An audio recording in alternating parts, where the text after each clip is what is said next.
Bonjour et bienvenue sur WeDoBiz, le média des entrepreneurs. Vous êtes dans WeMoveJ. Je suis Bénédicte Sanson, cofondatrice et déléguée générale du MoveJ.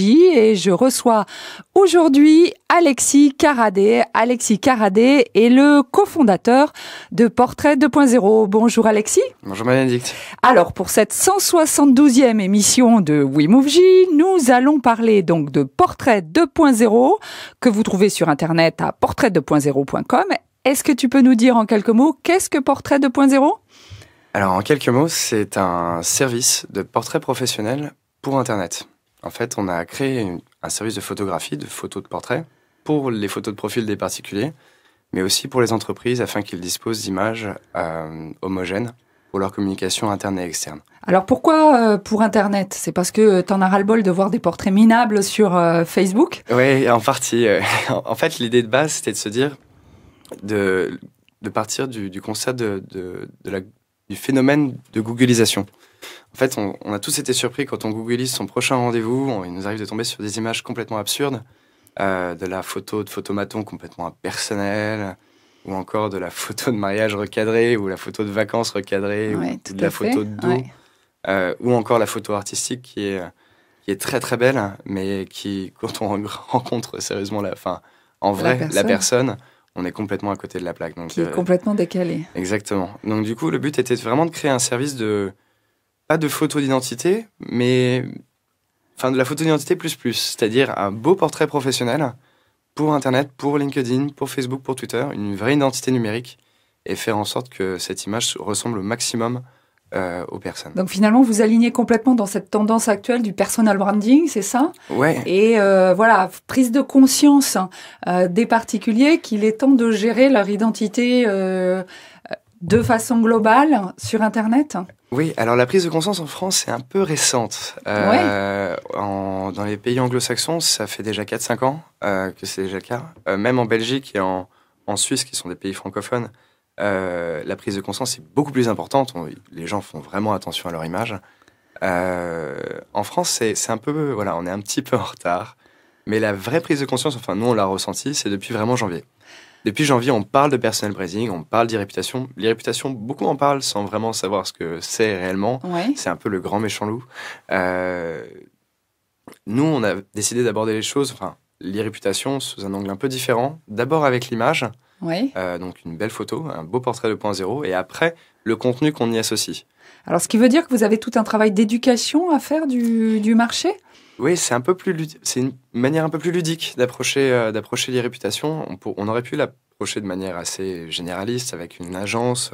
Aujourd'hui, améliorer son image sur Internet en agence, ça coûte à peu près 150 €. Oui. De nettoyer son image. Mais en réalité, le nettoyage, on noie le poisson avant de mettre en exergue finalement les petits critères qu'on a envie de mettre dans les 5 premiers liens de Google.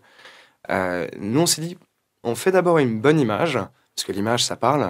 Une image vaut mieux que 1000 mots. On c'est le premier vendeur, finalement. Voilà. Ouais. On entend beaucoup cette citation de Confucius à toutes les sauces, mais c'est vrai, une image, c'est fondamental aujourd'hui. Et l'image du personal branding, pour un internaute et en tant qu'acteur du web, il est devenu fondamental de prendre soin de son image. Un beau portrait 2.0, c'est vraiment top. Alors, portrait 2.0, quand tu nous l'as présenté là à l'instant, tu nous dis que ça s'adresse autant aux particuliers qu'aux entreprises. Qui sont tes clients et comment chaque cible arrive finalement ? Alors, ce qui est assez marrant, c'est qu'à la base, je pensais qu'on était très ciblé sur les métiers libéraux. Les avocats, les experts comptables, je me disais, c'est forcément des personnes qui des individus, mais pas en tant que particuliers, en tant que représentants d'une société. Exactement, et je me disais, les courtiers en assurance, c'est le service de photoportrait va vraiment leur plaire. Alors pourquoi eux ? Parce que les trombinoscopes d'images sur leur site internet, ils en ont besoin pour leur communication, ils ont besoin ils ont peut-être, à mon sens, au début, je pensais qu'ils avaient plus besoin de cette personnalisation de leur entreprise en mettant sur le devant la scène leurs associés ou leurs collaborateurs. Et parce que ce sont des métiers où la relation humaine, finalement, est un peu la valeur ajoutée de chacun. Exactement. Ça, Mais en réalité, c'est toutes les grandes entreprises qui ont pris conscience que du simple personal branding de l'employé, je vais améliorer mon company branding. D'accord. Donc, je vais mettre sur le devant de la scène tous mes employés et avec des portraits homogènes, sur les réseaux sociaux de mes employés, je vais améliorer l'impact de ma marque employeur. Donc, ça devient une stratégie digitale de marque employeur. Exactement. Donc, du coup, aujourd'hui, tu as quel type de clients entreprises? Puisque pour l'instant, on est parti sur les entreprises, on verra après les particuliers. Et comment ils arrivent, ces clients? Beaucoup de bouche à oreille, il faut être honnête. C'est la force du service, c'est qu'on a un très beau taux de satisfaction. Donc du coup, les gens en parlent, les gens le partagent sur les réseaux sociaux. Donc ce sont des particuliers qui vont parler après dans leur boîte? Ça Exactement, se passe comment? Ouais. Il y a parfois même une petite jalousie d'un simple collaborateur d'un grand cabinet d'avocats qui arrive avec un meilleur portrait que l'associé. Et donc l'associé se dit, il faut que je fasse quelque chose. On ne peut pas rester comme ça. Et donc du coup, le bouche à oreille se fait et après on fait le cabinet. De la même manière, on est devenu un peu une référence malgré nous finalement sur la photo de profil et on a eu pas mal d'entreprises aussi qui nous ont appelés juste par réputation, mais réputation très modeste. Alors, réputation très modeste, parce que c'est vrai que ça fait pas très longtemps que vous êtes créé, septembre 2013, donc commencé l'activité plutôt en 2014, donc ça fait une grosse année et demie. Comment tu fais pour te faire connaître parce que je crois que t'as signé des grands noms là récemment, alors je sais pas si tu peux donner leurs noms, mais des secteurs d'activité qui nous donneraient des grands cabinets de conseil. Des gros cabinets de conseil qui ont un très grand nombre de collaborateurs. Ce qui est très chouette. Oui, ce qui est très très chouette, c'est un peu le... Donc, comment on fait pour convaincre, en fait? Parce que finalement, on peut se dire, mais c'est simplement un service de photo. Il suffit que j'aille chercher un photographe. C'est peut-être pas la peine d'aller chercher une entreprise qui va me facturer des coûts de fonctionnement en plus du photographe. Qu'est-ce que ça apporte pour ces grandes entreprises? Pourquoi c'est toi qui choisis? Pourquoi cette approche les convainc plus que se dire, tiens, je vais aller chercher un photographe et puis on va faire de la photographie des collaborateurs au kilomètre? Exactement, mais il y aura toujours des freelances photographes. Alors pourquoi toi? Parce que là, il y a des gens, on sait ce qu'on achète. Alors on achète quoi? Quand ils font appel à nous, on a un process qui est très défini en termes de réalisation et on maintient des délais qui sont ultra rapides. On a une petite équipe en production, une petite équipe en prise de vue et une équipe en accueil. La deuxième chose qui plaît, c'est que les portraits qu'on fait sont assez... Comment dire? Le portrait 2.0, il y a un standard. Il y a un standard portrait 2.0 qui est soit en noir et blanc, soit en couleur. Un cadrage plus ou moins important. Fondamentalement, on donne vraiment un conseil aux entreprises pour essayer d'avoir une image qui soit à la fois en accord avec leur communication, leur image de marque, mais aussi qui respecte l'employeur et qui ressemble au maximum à l'employé. Donc une prestation de il y a du conseil pour rentrer effectivement dans les gènes de l'entreprise, dans l'ADN de l'entreprise, pour par ces portraits faire passer cette image de l'entreprise. Si l'entreprise veut donner une image de convivialité, vous allez faire en sorte que tous les portraits derrière soient des portraits chaleureux. Est-ce que c'est un raccourci? C'est un bon raccourci. On n'est jamais à l'abri d'un employé qui voudra tirer la gueule. Nous, on ne le conseille pas. Mais, vous lui mettez des oreilles de lapin? Non, il y en a qui sont assez marrants. En fait, ce qui est intéressant aussi au sein d'une entreprise, c'est l'hétérogénéité de tous les profils.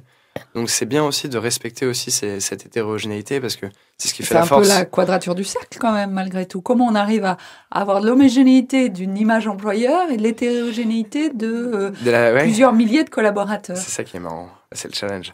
Et alors, il y a les standards au niveau de la chromie qui va être employée. C'est plus un standard technique. Mais après, dans l'image, dans l'attitude que va adopter un employé, ça peut être complètement différent. Ouais. Ce qui est assez marrant, toute l'équipe DAF va pas ressembler à l'équipe com. Et de la même manière, l'équipe com va pas ressembler à la direction générale ou au board. C'est à chaque fois En fait, on avait mis au point à la base plein de directions différentes, une dizaine, qui va des avocats, de la finance, au RH, aux médias, aux avocats, en passant par la pharma et la recherche, enfin. Même une direction purement entrepreneur, on en avait fait une. On a écrit finalement tous ces cahiers des charges de telle manière à ce que les portraitistes qui bossent pour nous soient ultra carrés et ultra formés à plein de directions différentes. Que j'entends de directions différentes, c'est la façon dont on va diriger la personne pendant la séance. Et c'est assez intéressant de voir que un profil d'avocat orgueilleux et va demander plus de direction et plus de choses qu'un étudiant qui sort d'école de commerce et qui flippe déjà parce qu'il ne sait pas s'il va trouver un stage. C'est deux attitudes différentes et c'est deux approches drastiquement différentes. Et en fait, il faut savoir, pour ça qu'on a écrit tous ces cahiers des charges, pour vraiment s'adapter au profil de chacun. Donc ces cahiers des charges, vous les transmettez à vos clients pour qu'ils les fassent passer à leurs Non, collaborateurs? chaque gros client, en fait, soit on prend un standard de portrait 2.0, donc on choisit parmi une des directions qui a été mise au point, soit pour les grands cabinets de conseil. Là, on crée un truc. Donc on fait des tests et généralement, après, ils sont contents et on y va. Alors du coup, est-ce que tu peux nous parler de ton business model? Puisque j'imagine quand on voit un particulier, c'est pas la même chose que quand on fait 500 ou 1000 ou 2000 portraits, hein, puisqu'on en est à ces types de volumes-là dans un grand compte. C'est quoi le business model et comment on organise une production derrière où il faut savoir et répondre aux particuliers et être capable de déployer du volume? C'est une très bonne Donc question. Le business model et la production. Deux questions. Deux questions. C'est vrai qu'à la base, on était sur les particuliers. On a commencé en faisant des particuliers. On a même commencé en faisant nos proches, en fait. Ouais. Les 100 premiers portraits 2.0 qui ont été faits, c'était des proches qui ont donné un petit peu d'argent pour nous aider à nous lancer. Et en échange, ils avaient une séance qui n'était pas de 20 minutes ou des standards qui existent aujourd'hui. C'était des séances d'1 heure, 1 heure et demie, 2 heures, où on testait plein de trucs. Ouais. Et à la fin, ils avaient un portrait qui était retouché, vous pouvez utiliser absolument partout sur Internet. Donc, c'était vos petits souris de laboratoire. Exactement, ouais. On les a imprimés, on les a mis en grand après au bureau. C'est assez marrant parce qu'on voit, en fait, du premier jusqu'au dernier, la dernière ligne, donc les 10 derniers, c'est le standard portrait 2.0. Ouais. Et en fait, tout avant, c'était...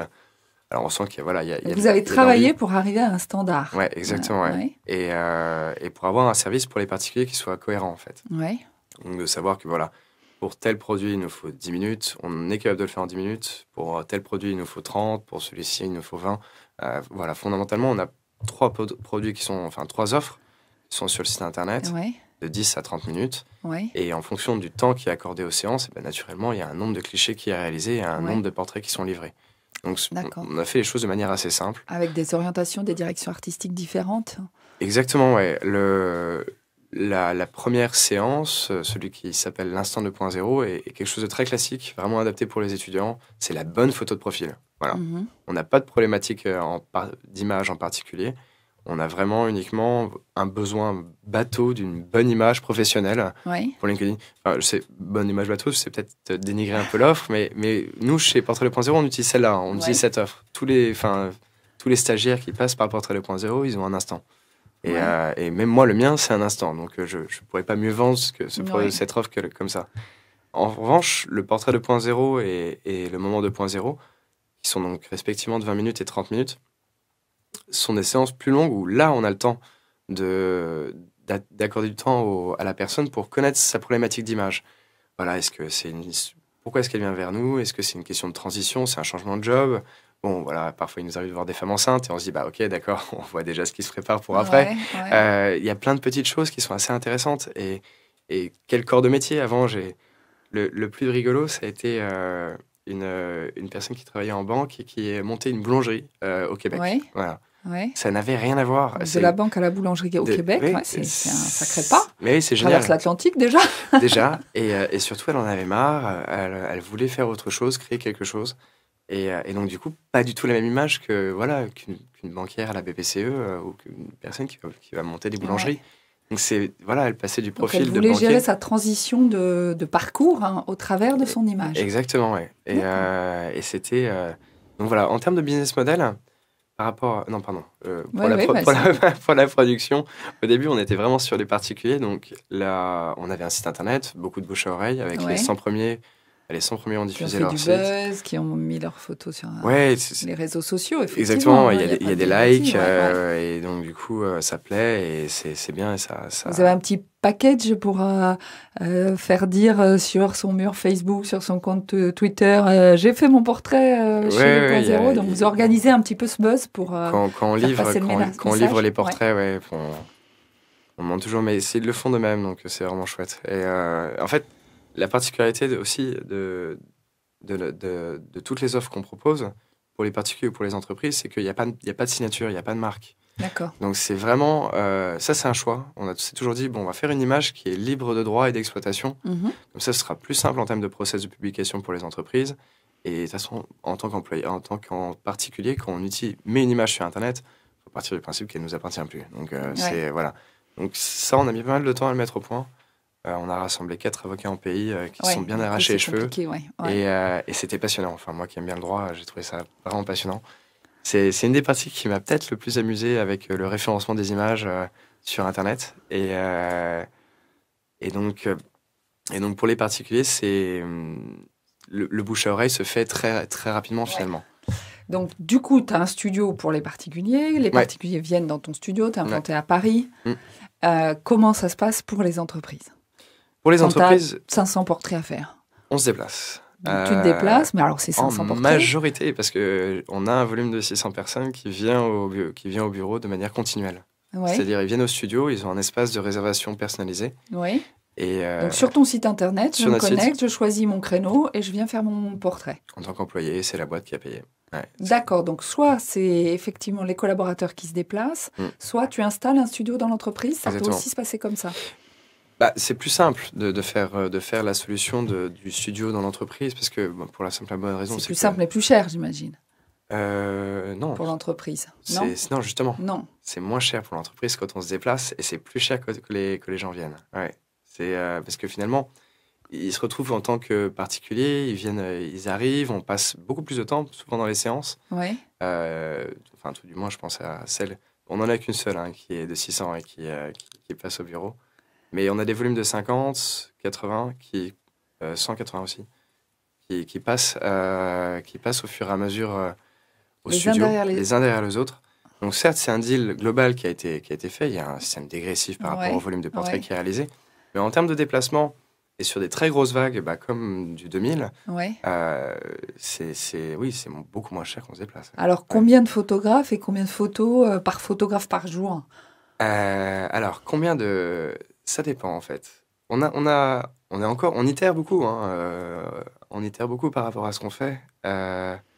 Aujourd'hui, on est capable de faire 100 personnes par jour avec un portraitiste. Waouh! On en est capable. Ouais. Je ne dis pas qu'on le ferait tout le temps. Parce que c'est épuisant. Ouais.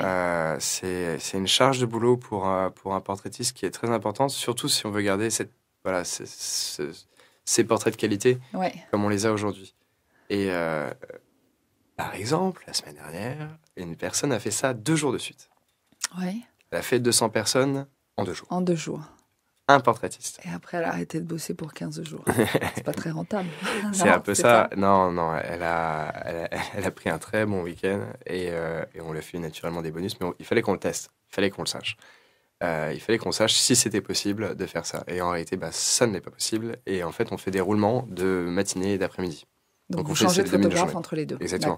Et comme le standard est fait, on peut se le permettre. D'accord. Donc du coup, ça permet de garder un volume qui est important dans une journée. Donc on fait quand même 100 personnes, pas avec un portraitiste, mais avec 2, et qui roule sur la matinée et l'après-midi. Ok, alors on va revenir à l'histoire de la création de ton entreprise. Vous êtes 4 associés. Ouais. Alors, si j'ai bien compris, ce ne sont pas 4 associés qui étaient là dès le départ. Vous étiez 2 à l'origine? À toute base, oui, on est 2. En fait, c'est Marc, qui est un ami photographe, qui est, enfin, plus qu'un ami des photographes, c'est mon ami d'enfance. On se connaît depuis qu'on a 5 ans. Donc, c'est mon plus vieil ami. Et il est venu vers moi, en fait, avec le désir de créer quelque chose autour de la photographie. Et en fait, je l'ai regardé en rigolant. Je me suis dit, mais tu te rends compte que c'est le seul business qui a jamais marché. C'est un business oui, il faut le dire, de merde. La photographie, c'est un métier qui est très difficile, une concurrence énorme, des problèmes de droits de diffusion, des problèmes de droits d'exploitation. Je commence à dresser finalement une liste exhaustive de tous les défauts qui existent dans ce business. Je me dis, en fait, c'est tellement le bordel qu'il y a peut-être un truc. C'est un métier, effectivement, qui est habituellement traité par des indépendants et qui chacun va faire qui se tirent dans les pattes. Les grands photographes qui ont bien gagné leur vie, finalement, ce sont des grands artistes ou des personnes qui travaillent dans la publicité, dans l'art. Enfin, il faut avoir une fibre artistique que n'ont pas forcément tous les photographes, c'est-à-dire 1% finalement de à peu près. Et puis après, sur les portraits, il y a le grand studio, qu'on Oui. ne voit pas. Mais, Bien sûr, oui. Ah, mais ça, c'est la marque. Donc, du coup, effectivement, pas mal de barrières à l'entrée. Alors, pas... Alors, à la base, moi, c'était plus d'abord je pensais pas directement au portrait, en fait. Ouais. C'était vraiment la photographie en général. Je pensais même plus à de la pub à la base. Et lui était venu pour monter quelque chose autour de la pub, un modèle classique d'agence de communication, de photographie. D'agent de photographe. Même pas agent de photographe. Vraiment, vous voyez ça en toute petite équipe. Lui, c'était l'idée qu'il en avait. Ouais. Et après, je me suis un peu posé de mon côté. Je me suis dit, non, mais en fait, on a tous besoin d'une photo de profil. Alors, peut-être qu'on n'a pas vraiment réalisé ça maintenant, mais on va tous en avoir besoin très rapidement. C'est une question d'irréputation énorme. Quand on est étudiant, on a besoin d'une photo de profil d'une bonne photo de profil pour démarcher et pour postuler pour les premiers emplois. En tant que client ou en tant que prestataire, on a besoin d'une image quand on se fait googliser pour un rendez-vous. Oui, tout à fait. Finalement, je voyais plus ce besoin-là au-delà de l'aspect de photographie. Après, je me suis dit, en fait, la photo, c'est peut-être un moyen pour arriver à ça et faire un truc chouette. Oui. C'est-à-dire, d'abord faire une bonne photo de profil et ensuite faire une identité numérique globale liée à cette identité, à cette image. Donc ça, c'est pour, ça, c'est pour un 2016. Peu plus tard. Donc, un bon ami qui te fait part de son envie de développer sa boîte.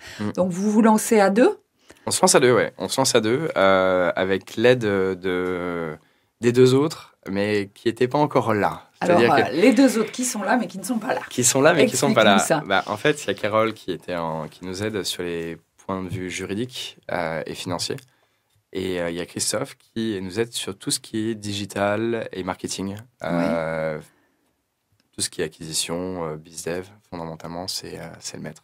Alors, ils viennent d'où, ces deux autres associés qui sont là, mais qui ne sont pas là et qui arrivent quand ce sont aussi des proches. Des amis, donc encore. Exactement. Qui ont... donc, le projet a vraiment eu un capital sympathie énorme dès le départ avec les 100, en fait, avec les 100 premiers. Oui, les 100 premiers portraits. On pourrait appeler les 100 portraits 2.0.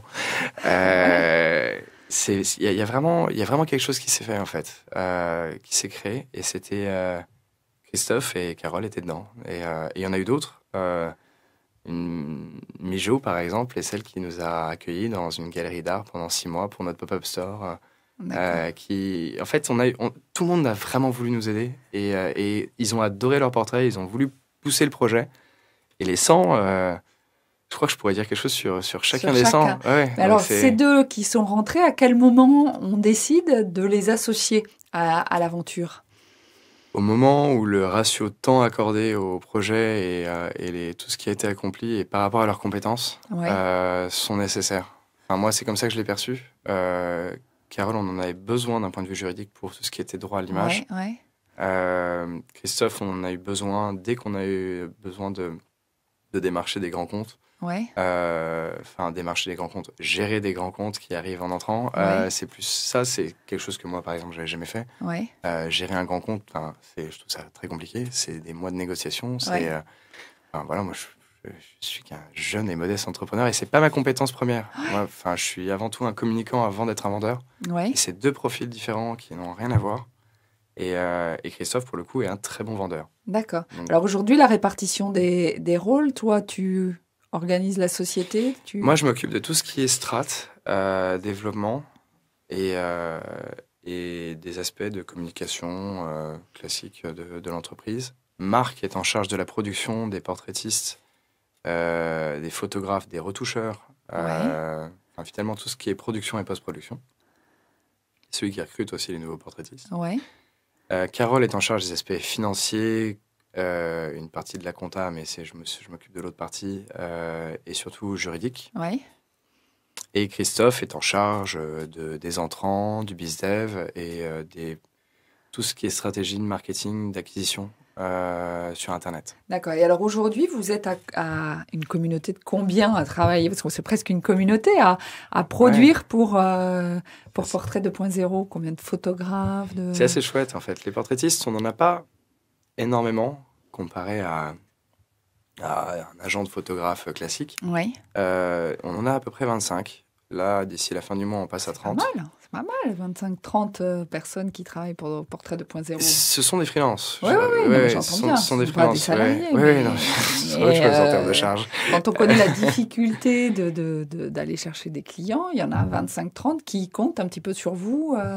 Donc, c'est une belle réussite, déjà.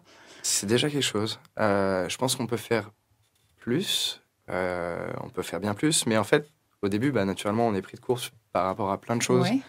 Et on voulait avant tout que les portraitistes qui bossent pour nous soient formés.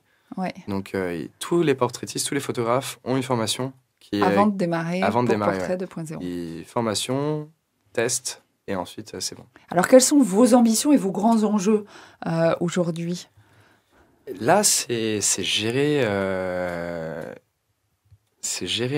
Là, pour l'instant, la problématique principale du moment, c'est gérer l'entrain qui est autour du projet. Il y a beaucoup de demandes. Gérer l'entrain, mon Dieu, débordé par le succès. Comment va-t-on faire pour produire ? C'est une sacrée problématique. Oui, non, mais c'est bien, en fait. Ouais. C'est plus le bien. Tu nous disais, on est en phase de rush start-upique. Ouais. Explique-nous ça, le rush start-upique. Je pense que depuis le début que c'est la difficulté de mon projet, du projet, c'est que il faut réussir à continuer à nous développer en gardant un service de qualité. Ouais. Et pour moi, c'est la problématique qui est vraiment la plus importante et sur laquelle, si à un moment j'ai une offre que je n'aimerais pas vendre ou j'aurais un mauvais taux de satisfaction, je pense que j'arrêterai. Je suis vraiment sur cette problématique-là et continuer à faire quelque chose de qualité. Donc être vigilant et savoir refuser un compte sur lequel tu te sens en fort risque. J'ai fait ça hier. Tu as fait ça, Et c'était 300 personnes. Et alors, qu'est-ce que ça fait de refuser un client 300 personnes, c'est pas mal quand même. Ah, c'est chouette. Hein. Qu'est-ce que ça fait de refuser un client ? Mais en fait, c'est souvent une question de budget qui peut coincer. Je réponds en même temps à la question de tout à l'heure. C'est pourquoi est-ce que les gens font appel à nous ? Parce que les employés sont contents de leur portrait. Ouais. Et quand on se fait tirer le portrait, on se fait prendre en photo dans une boîte quand on vient d'arriver, c'est souvent avec un iPhone, c'est avec la webcam qui est sur le comptoir. Ouais. C'est lorsqu'un mec passe et fait 3 clichés, il fait super, merci, ça va être l'image que tu vas te coller toute ta vie. Ouais. Donc on a une approche très différente. C'est certes pas forcément des séances qui durent 30, 40, 60 minutes. On a des formats qui sont plus courts, qui marchent très bien, et on a un très beau taux de satisfaction des employés. Et si les employés sont contents, ils l'utilisent après sur les réseaux sociaux. Alors, justement, tu as besoin de cette satisfaction, mais alors, du coup, comment on fait pour dire non ? Parce que ça, c'est vraiment une difficulté de l'entrepreneur, entre l'attrait du chiffre d'affaires et ce qui va pénaliser, parce que demander une trop grosse production et qu'on ne va pas s'y retrouver. Donc, comment on dit non à quelqu'un qui n'est pas capable de payer ? C'était peut-être ça le sujet. Oui, en fait, qui voulait négocier en renégociant, en supprimant, par exemple, la sélection des images. Ne pas donner le choix à l'employé de choisir l'image parmi les clichés qui ont été faits. Moi, je suis contre. Je trouve que c'est notre image très personnelle. On a besoin de prendre cette décision et parfois de se faire aider de nos proches, parce qu'on a toujours des biais de perception par rapport à l'image qu'on pense envoyer et l'image qu'on envoie réellement. Là, en l'occurrence, elle voulait supprimer ça. Et aussi supprimer les retouches. Alors les retouches, c'est pas, on fait pas de je viens de passer un article de retouches trop prononcées. Voilà, on a vu beaucoup d'articles dans la presse où certaines femmes montrent que elles ont été retouchées à outre mesure. Non, on n'est pas du tout sur ce type de retouche. C'est plus les petits défauts qui peuvent fâcher ou une homogénéisation du fond et de l'ambiance. Et retirer ça, plus ça, à la fin, on a un produit de merde. Alors, on arrive au bout de cette émission. Déjà, le temps passe très, très vite. Moi, je vois que tu portes une belle ambition, tu as des beaux clients. Comment tu le vis, toi, en tant que personne ? Est-ce que tu es accompagné ? Il y a tous les jours des difficultés qui se présente, justement, savoir dire non, gérer des gros volumes, essayer d'être en qualité permanente. Comment toi-même, tu arrives en tant qu'entrepreneur à gérer toutes ces questions-là pour lesquelles tu n'étais pas forcément préparé ? Ah, ça, c'est une sacrée question. C'est une belle question. Non, enfin, je pense vraiment... Est-ce que c'est facile d'être entrepreneur? Non, c'est pas facile. Moi, je trouve pas ça facile. Ouais. Si on cherche la facilité, je pense qu'il faut mieux être employé. Entrepreneur, c'est un métier qui est... Enfin, c'est un métier qui est difficile, où on passe beaucoup de temps. Mais qu'est-ce que c'est chouette. Non, mais c'est vrai. Enfin, on n'a rien sans rien. Et... On passe beaucoup de temps, on dort peu, on gagne pas beaucoup d'argent. Mais qu'est-ce que c'est chouette? Alors, qu'est-ce qui est chouette? C'est chouette de porter un projet. En fait, moi, ce que j'aime, c'est monter un projet de zéro et d'essayer de faire quelque chose avec. Et je pourrais très bien le faire dans une entreprise, en intrapreneuriat, effectivement. Mais là, c'est un projet auquel je tiens beaucoup parce que c'est quelque chose vraiment que je trouve important. On a vraiment besoin tous d'une bonne photo de profil. Et j'étais le premier client de la boîte. Donc, à la base... mon ami photographe qui est venu vers moi, j'étais aussi venu vers lui pour avoir une photo de CV. Ouais. Donc peut-être que ce qu'on peut dire, c'est que tu as la sensation d'être utile, de servir à l'autre dans sa recherche globale. Alors, ça, ce qui est super chouette, c'est qu'on a des retours et ça, c'est génial. C'est de dire, ça a vachement bien marché. Non, ça, c'est vraiment cool. Après... Donc, merci les clients, merci de vous soutenir au quotidien. Je suis désolée, Alexis, mais Alexis, donc fondateur de Portrait 2.0, nous sommes arrivés au bout de notre temps de parole. Nous étions donc sur We Do Biz, le média des entrepreneurs, et c'était la 12e émission de We Move J. À très bientôt.